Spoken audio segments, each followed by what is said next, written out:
Hello, welcome in. It's Birds of a Feather podcast with your boy Q City. Your boy Ty Bravado. And yeah, man, this is we coming to y'all live after the Falcons lose to the Commanders. Yeah, not gonna lie to you, bro. This is one of those moments where we're not out of it, but we don't control our own destiny anymore. Next weekend is gonna be very, very interesting because both games play at the same time. Um, I don't know, man. Like when I go back and I'm looking at this game, I see a lot of things left on the table. I have a lot of regrets about things we've done throughout the season that landed us here. But like, Hey, look, ain't no time for no regrets. It is what it is. We here. You yeah, can't you can't regret the past. You it, here that's kind of where I'm at with it. That's kind of where I'm at with it. Cause like, because like go ahead. as far as the game is what it is. Like my biggest issue is Raheem's clock management. It was fucking piss poor at the half and at the end of the game. So I think it's easy. There's no look. There's no reason why you enter the going into the half that you have three timeouts and you leave with three timeouts He did. or two timeouts. However, He did. like you No, didn't I think it use was. none of your timeouts. I think it was two, but it was two But still, like both situations. Yeah. you didn't use none. And then fourth quarter, you get the big play of the morning, boom. Why you ain't call a timeout? So I want to expound upon that because I was thinking about it like literally while this computer was doing whatever it wanted to do, and I was waiting to get loaded up. I was sitting there and I was like, what would put you in that situation? Raheem has worked with Dan Quinn. He's worked for Dan Quinn. I think that he believes schematically, defensively, Dan Quinn is elite and would be better equipped with more time. So in that situation, if you looked, both situations in which we're saying you should have used a timeout came after a big play. So like then Penix missed on the following play, but they were both like shot plays, call two type things. So in my mind, what it seems like he was doing was we're going to catch the defense off guard. That's Hey! Stop justifying bullshit. Stop. that's what Just it stop. seemed like. That's what it seemed like. No, I don't care what it seemed like. We're not justifying bullshit. I think when you hear the press conference, those I don't care what he gonna say. He gonna. You can't gaslight me. that's what it looked like. That's what it looked like sitting on the couch. That's what it looked He can't gaslight me, and I'm not gonna sit here and allow you to gaslight our listeners. I'm not about to allow that. like. I'm not It was gaslighting. bullshit. Yes, you are, because you're justifying it. That's I'm gaslighting. not justifying it.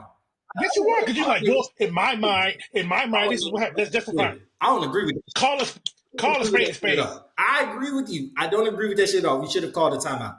I'm saying from a Yeah. coach's perspective, I No, see fuck what that perspective. Call it how it is. Fuck the perspective. Call it how it is. Fuck the perspective. I see Call it how it what he was is. Look, we not sugarcoating nothing. You want sugar, go to the cookout. trying. I see what he was trying to do. Right. I don't, because the thing is, you had two timeouts. You threw a big play. Boom. Call timeouts. You got a young quarterback. Help him out. So they called two. You could tell they called two because the way he got up to the line, they didn't have any I mean, yeah, cool, whatever. Fuck all that. Call the timeout. Or Mooney needs to get out of bounds. Stop fighting for more yards to get out of bounds. Understand the situation. No, so in that situation, if he didn't get out of bounds, they had two plays called. If he got out of But you also got two timeouts. Call the timeout. I agree. Save the I time, agree. because this looks just like how the Chicago Bears situation went when they lost that game versus with Detroit. Yeah. This same shit. Call the timeout. You got two of them. Use one. I think he outsmarted himself there. That's all it is. He ain't he ain't outsmart nothing. I don't Uh, Me being a Madden player can use a timeout better than that. once again. And I feel like as you like you'll hear him say it, you'll hear players echo it. And look, I don't care what explanation they got. Just because you a professional, look. Just because you get paid for it and you technically more qualified, don't mean you good at it. I don't disagree. That's see, so here's where we get this back. No. So we're not back and forth. No. Here. We're not going back and forth. You're trying to give the listeners a perspective. Fuck all that. Stop justifying bullshit. I'm not Stop. justifying No, but you are though, because you're offering explanation. I don't want explanation. They don't need explanation. There's no explanation for bullshit. Period. I think that I understand the coach where he's coming from there. I don't, because it's bullshit. No, it's one of those moments where you're thinking too much. It's bullshit. You're thinking too much. Like you do. Yeah, bullshit. I think it's bullshit. That's what I think. No, I'm saying from a to the coach. Like he's thinking too much. Fuck. Look. I don't care what the coach thinks because it's stupid. So I don't. If it's stupid, I don't care what you think. It's stupid. Me being an irritable person, I don't like stupid shit. So let me ask. So Raheem played in my face with that. I don't like stupid shit. Let me ask you something. Because like if you're being totally process driven on the situation, if you're being process driven, you're being results driven. Because process driven, I'm being process driven. Process, you get a good play, call the timeout because you got two of them. No, so hear me out. What happened the next play? He threw an incompletion. To who? Drake, I think. And where was he going? To the sideline. He's going across the field to the sideline, and it would have been a big shock play behind it. That's why I text you. He's trying to be slick. Like you're trying to catch the defense off guard.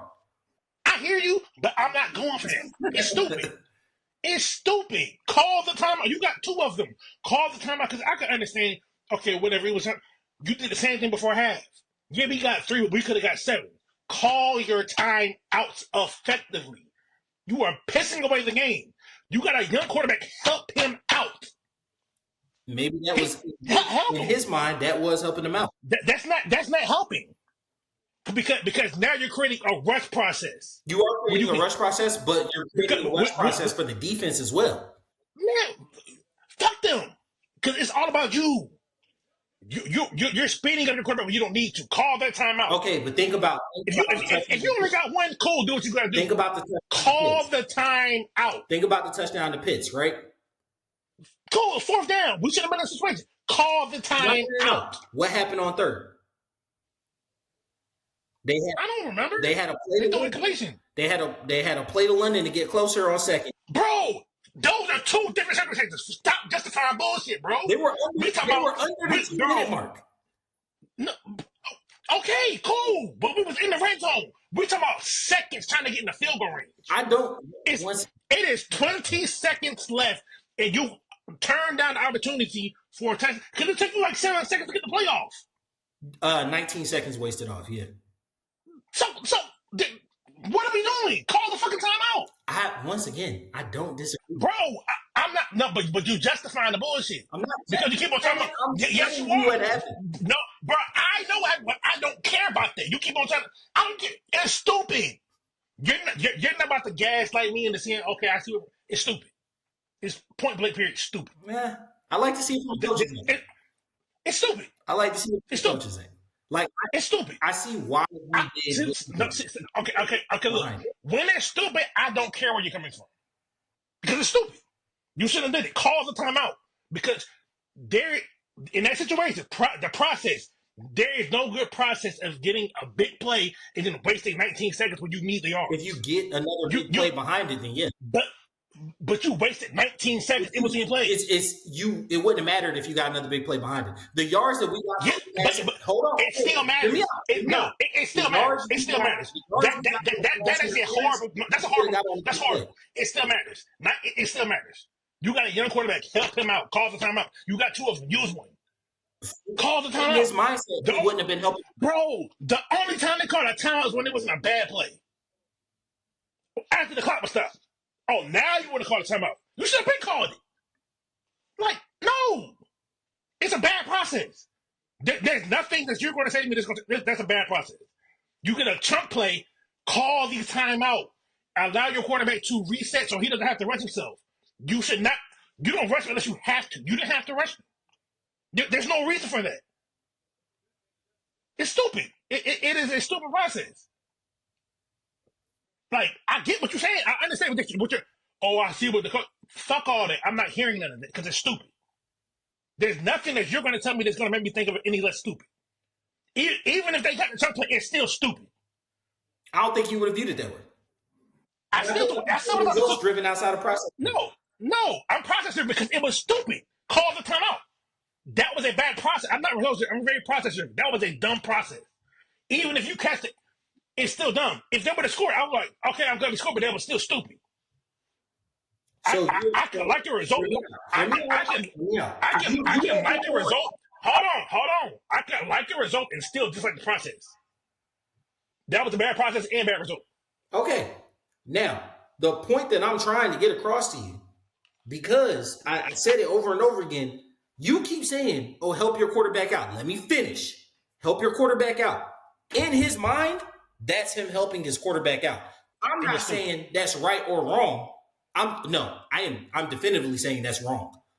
But I understand where he's coming. My quarrel is not with you. It is with you trying to explain why he did it. I don't care. That's what I'm telling you. Because it's stupid. So we're going back and forth about something that I don't care about what he thought because it was stupid. I don't know if I can call it stupid. It was That's stupid. something I would do. But the clock management was stupid. If you are in a you are in a gotta have it moment. Boom, get a big time like bet cool. And it takes you 19 seconds to get the ball off. What are we doing? But we didn't. That wasn't the bro. The only reason that we were even in the game because of a pass interference. The whole process was bad. It was bad. I don't disagree with you. For me, it's one of those moments where. So for me, I like smart football. Right? Hear me out. Hear me out. I like smart football. Sometimes, what I think happens with a lot of coaches is that you get a little too smart for the room. And like, I saw the vision there. Bad execution, bad kind of mindset. It's not something I would have done. But like, I understand you trying to outthink the room there. You know what I'm saying? You done read a word, now you think you can pronounce it type shit. You trying to be too smart right there. But that's not the only reason we lost the game, bro. I'm gonna tell you straight up, the game flipped on that freaking Malone play, man. Yeah, I mean, yeah, it did flip, but management also played a part. Management played a part, but I'm saying like because at the end of both halves, management cost us. Like it did because if you managed the end of the first half better, you could have got 7 instead of 3. Because the way that because like you can't justify leaving with all your timeouts. Yeah, it's crazy. There's nothing you can say to justify that. Like, use your timeouts, get your quarterback into better plays. Give your coordinator some time so you don't gotta rush stuff. Use your timeouts. They're your friends. Yeah, but I think to be fair, Penix missed on a good bit of throws tonight. He did miss. But I mean, that's also due to chemistry. He's only been playing with these moves for 2 weeks. It's gonna happen. It is what it is. But regardless of the fact, use your timeouts. I think that off the timeout piece, there were multiple factors of the game, right? Look, because they could have if they would have used some timeout, they could have gotten the ball to Bijan or they could have run the ball more. Because Bijan was feasting in the first half. Bijan was killing him in the first half. Bijan is special. And I think I didn't realize he was only behind Saquon and Derrick Henry for like total scrimmage yards this year. He is going, but and we called it earlier. I think what did we say he was going to end at 1,700? Something like that. Yeah. I think we said he'd end at 17. He might end around 1,750 because the odds of him not getting 100 yards against the Panthers is slim to none. I mean, it don't really matter. Yeah. Next week, yeah. Well, best bet of the week. Now, yeah. So that's the point I want to get to, right? We'll discuss it more in the pod and whatnot, but like that's the main thing is we don't control our own destiny anymore. Like we are fully at the hands of the New Orleans Saints, and that is we don't control our own time anyway. Yeah, like it's a terrible moment to have. The other thing I was gonna say, in why this game was like super frustrating, is the fact that had we beaten the Commanders here, there was still a possibility of getting the 7 seed. You know what I'm saying? And now that's out the window as well. You know what I'm saying? And kind of just in a situation, there's a couple winner-take-all games next week, but we're definitely in a position where we don't control anything that happens now. Not at all. It makes me wonder. It makes me think about like the part that's frustrating to me is we endured 5 weeks of bad football with Kirk.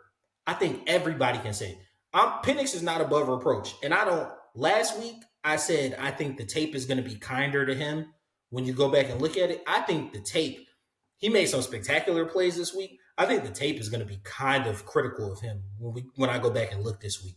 And I mean, he don't got chemistry. that's Like he had and bad that might misses. be that's a good Like part of like it. like like, That's a good part of like, it.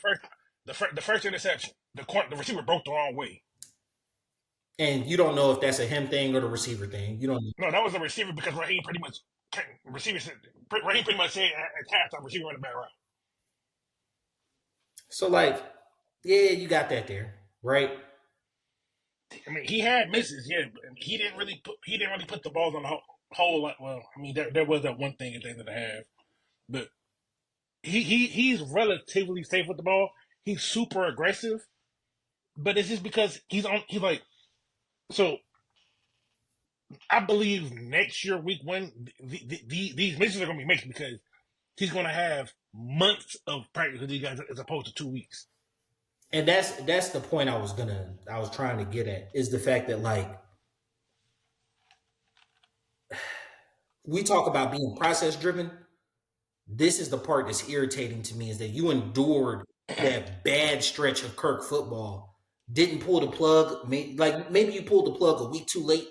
Like maybe Penix should have started that Raiders game because like I don't believe under any circumstances we were losing that game and then we weren't losing the Giants game. So like Mm. as the buildup was happening, could you have put him in earlier? Could you have put him in after the bye week? It's a lot of things. And now you're kind of seeing the fruits of that decision kind of come down on the tree because you had a few gotta have it moments. You know what I'm saying? And Pennis came through on a couple, and then he just didn't on some others. And it strictly was because, like you talked about, lack of chemistry. Kirk isn't going to give up first team reps, and he shouldn't because he's the starting He could quarterback. because he's new too, so like he needed to. He Yeah, needed it. he's the starting quarterback. But now you're in a position where you put the guy in. Is all his show. He's gotta drop the ball into the bucket on guys where I don't know your wiggle at the top of a route. I don't know your shake at the top of a route. So like you saw even with London. The one thing I will give Kirk with London this year is he was definitely throwing a bunch of 50-50 balls to him. It felt like Penix was throwing to London when he got open. You know what I'm saying? And the one that I saw him throw that was like really contested, he threw with the intent of getting a penalty and he just didn't get it. And that's the one where their feet got tangled late. You know what I'm saying? Like unless like he's breaking off his man, he wasn't throwing the ball. You know what I'm saying? And I don't get me wrong. I was fully prepared to come on this pod and have y'all accuse me of glazing this man. You know what I'm saying? Of like, oh damn, you all on Penix dick, like goddamn 2 hands, a lot of spit. Like, nah, bro, because I was like, yo, he's playing good, but when I'm critical of it and I go back and think about it, I don't think the film is going to be as kind to him this week as it was last week. Yeah, yeah. I will say our defense got. I can't even call it torched, bro. The Nah, they just motherfucker got just quit. tired because He's just they got nah because the thing is like we still sacked him 5 or 6 times. Like fucking just good, bro. it's like we got some bad breaks. Because that wasn't a penalty. I don't care what they that wasn't a He penalty. bumped him way down. It was just like He bumped him way down the field. Nah, I can't man get behind you on that one. That was clear. that Clear. was not no I that get was behind you on that one. No. I've seen way worse. I'm all for I've excusing Falcon seen bullshit, but I way can't get behind that one. No. I've seen way worse not called. No. Like Now the one I will say, that was just a simple chuck. Like late in the game, you can't tell me in any world that wasn't a pass interference on Kyle Pitts. The man grabbed the whole inside of his collar as he going down to the ground. Now that London made it right on 4th down, but like, come on, bro, that would have saved us some time. yeah, probably would have. But in all truth and honesty, man,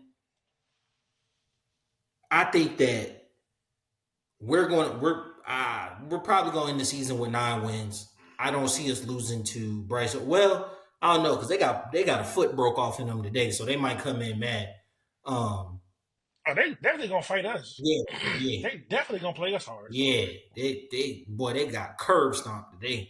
So like the Bucks being able, and that's the thing, the Bucks are getting hot at the right time. You know what I'm saying? And the Saints They ain't showed no fight against the Raiders today. They looked pathetic.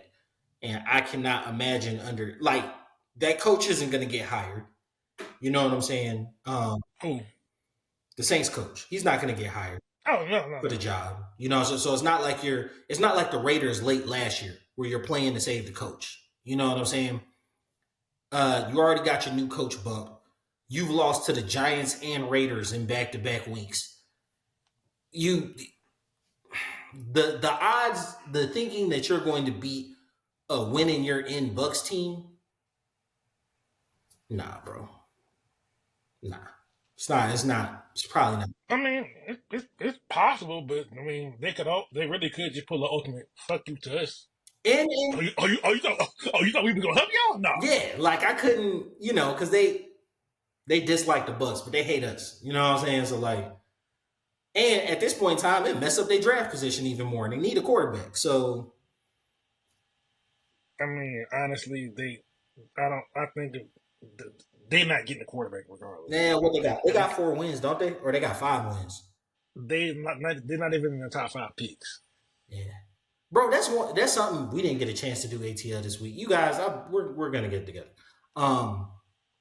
That's one of the things I wanted to talk to you about. Like, bro, it's damn near a split right down the middle. Like, you either got 2 to 5 wins or you got 8+. Like, it is a chasm this year in the middle, and there's a bunch of bad teams. And this is usually not how the NFL operates. You know what I'm saying? Like, you don't usually see that. Like, the number 1 pick last year had 3 wins.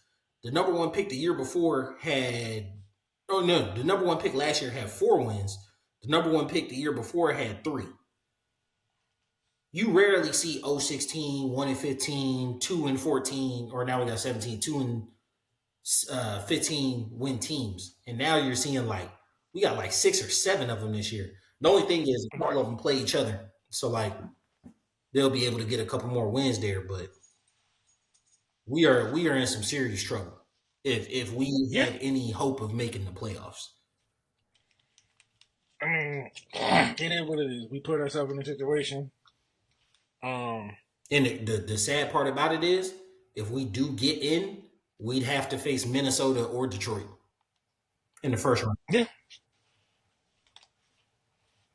I mean, hey, if you get in, anything possible, but I mean, this ain't our year. Next year, yeah, I mean, shit.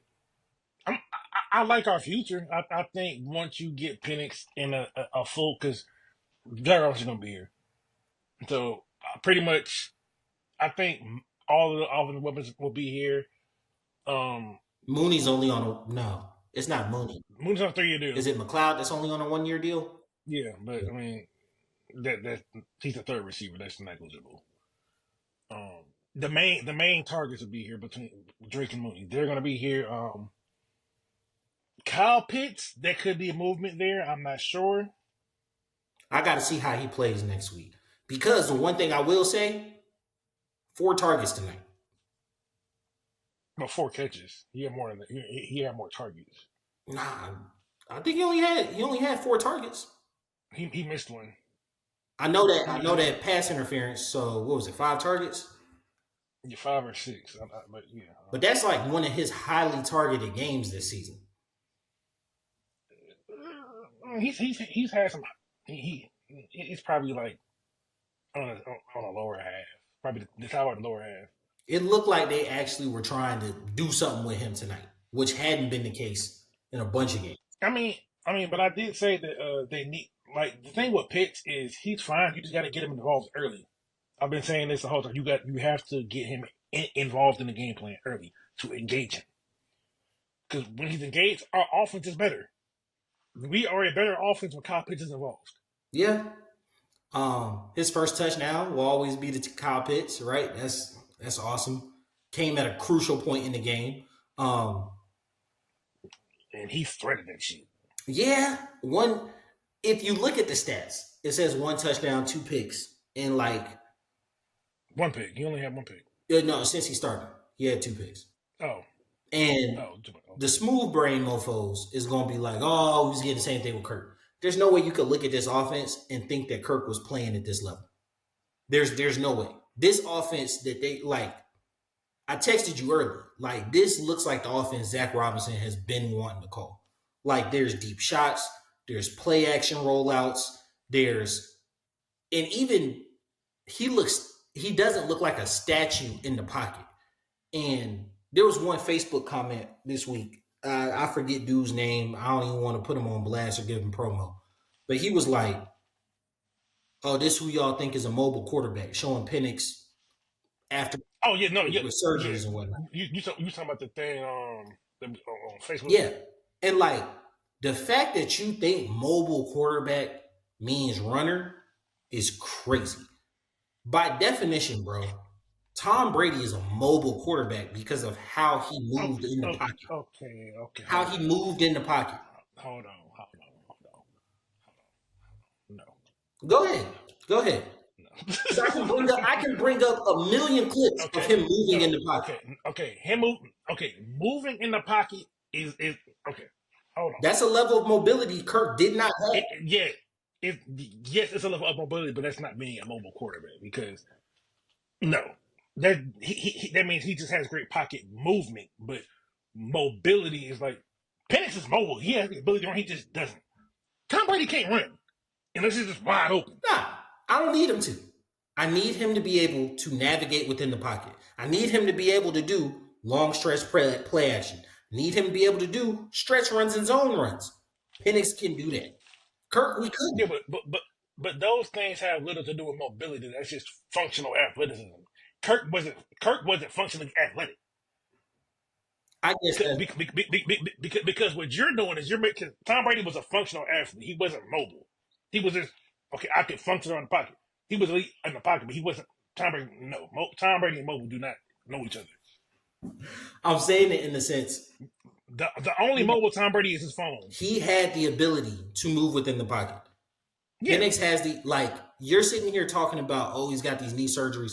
Like, if you think that pocket mobility, pocket awareness, ability to move within the pocket is tied directly to like your 40 time, you're retarded. And okay, that's going to be redacted. You're stupid, right? Like, there's no way those come on, you got to put that out. No, trying to get his cancel to get put on. Yeah, but just in all truth and honesty, like those two things do not go together, bro. Like mobility and the 40 time do coincide. They do, but the thing is, Penix ran a fucking 4.5. He can move. When I saw him take off, he had that little takeoff today. It wasn't even a takeoff for real. He just kind of fell forward. But the thing with Penix is like he can run. Okay, if I could probably explain Penix in the best way, he's Jason Kidd. He can score, but he'd rather get it to his guys. Or Rondo. We'll call him Rondo. I see the comparison you're trying to make there. I wouldn't be opposed to it. Because people were like, man, Rajon Rondo, like, yeah, Rajon Rondo could have easily got his own bucket, but he'd rather get it to other people. That's Penix. Because Penix can run, he just don't. I meant to ask you, does he have a knee brace on? Yeah, on his right leg. I thought so. Like, I was looking at it and I was like, because he got the sock pulled up over it in the pant over. Yeah, that's the that's the one he had the 2 ACL surgeries on. And I was looking at it, I was like, that looked weird, but yeah, I mean, Matt Ryan wore a knee brace on his plant leg his whole career too. Yeah, you're able to get it done. Yeah, but like that's not affecting his mobility or anything. It's just, I think, more of a preventative thing than anything. Yeah, and hey, if it brings you a level of comfort, it doesn't look like it bothered his throwing motion at all. No, because he played with it in college. Yeah, that's just part of his thing. Like it just is what it is. I mean, he'll be fine. But Penix will be fine. People are gonna be like, oh, he's missing throws. He don't got chemistry with these people. Yeah, he's been practicing, but the thing is, you can't replicate months of practice. You can't replicate months of reps in 2 weeks. Nah, it's not possible. Which, to be honest, spelled doom for us if we do. Like, the ability is there, so I'm gonna speak positivity. It spells doom for us if we do make it to the playoffs because like those windows get tighter. I mean, It ramps. I don't. I don't think it spells doom because I just look at it as more experienced mechanics. That's all it is. Like I don't really have no aspiration of a Super Bowl or even a playoff win. If we get in, great. But like I don't expect us to do anything. I don't expect us to make no noise this year. Cause like this is still not Raheem's team yet. It's a team he inherited for the most part, but this ain't his team. Oh, that's the last point I want to get on the live, and we'll probably dive deeper into it when we record. But the Terry Fontenot slander has got to stop. Like strictly from this point, the only bad signing I can say this man has done is Kirk. I'm not even gonna call it a bad signing because the thing is he served his purpose, but like I don't. It's time. It's over, right? Page is flipped. It is. The thing I would literally, if you look at his in conjunction, right? But if you look at his drafting and his signing, hear me out. The person I would compare him to is John Lynch, because your only miss was swinging big on a quarterback, and you got saved by a draft pick. Other than that, if you look at drafting, finding late gems, finding second and third round gems, and who you signed that has made an impact on your team, you wrong there. Nah, bro. You wrong there. Who? John Lynch has hit much more on late round picks than Terry has. Okay, I'll give you the late round picks. And he's even hit on his stars. Like second and third rounds, we have found multiple starters in the second and third round. I said stars, not starters. I said stars. Like the only legit star he's drafted is Bijan. I think Drake London is there. He's not a star. He's good, but he's not a star. Bijan is a star. Like there's no debating that. No, yeah, no one's going to debate. Oh well, Bijan Bijan there. Drake London, people going to debate because it took him 3 years to get his first 1,000. Yeah, but that was a lot of that was quarterback driven. I mean, it could be, but I mean, Brock Bowers got 1,000, and who we got? That's a different level, though. That's a different level. Brock Bowers may fucking be a Hall of Famer while you bullshit. Okay, then. Yeah. That's what I'm saying. Terry doesn't have that many grand. Terry only has one grand slam. Okay, I'll take it like this: one grand slam. Boy, he on base a lot. I mean, but the thing is, like, because you saying the second, like, his best picks were running backs. Bijan and Tyler Algier. Those are his two best picks. Okay. Then Ebiketie, he's showing flashes. Ebiketie's coming on strong. Zach Harrison made plays last week. Made plays the week before. Right now he's rotational. Right now he's rotational. Look who's in front of him. You gonna get rid of Anyamata this offseason. Okay, cool, but based on what you're doing to project off what you think he could be, not where he's at right now. Where is he at right now? He's not there. He's a rotational piece. I'm cool. All right, cool with that. Because the thing is, I can't compare Terry. He's not a bad GM. He's average though. Terry's average as fuck. Look at the picks he's made on the line. Look at the signings he's made on the line. He's made 2 picks on the line. He just re-signed them. He's only added 2 people to the line. Everyone else was there. And part of being a GM is retaining good talent. Is it right or wrong? I'm not giving you credit for re-signing nobody. Come on now. Look, come on now. The line was being a GM. Look, I'm not giving you credit for re-signing because the talent was there. I'm not giving you credit for that. That's crazy work. I mean, you can call it what you want, but I'm not giving you credit for retaining a good player. Ooh, that was so hard to re-sign a good player. I'm not giving you credit for that. You have to be you know what? We can discuss more of this on the pod. Point is, we don't reach the limit. Let's go ahead and get out of here, bro. Big game next week. You guys, pod will be this week some point. Tune into the live. Or tune in when we record, it'll be live. It should be Tuesday. But the pod will come out on Wednesday. Appreciate y'all. Be easy. It's been your boy Q City. Your boy Ty Bravado. And we out. Peace. I'll be right back.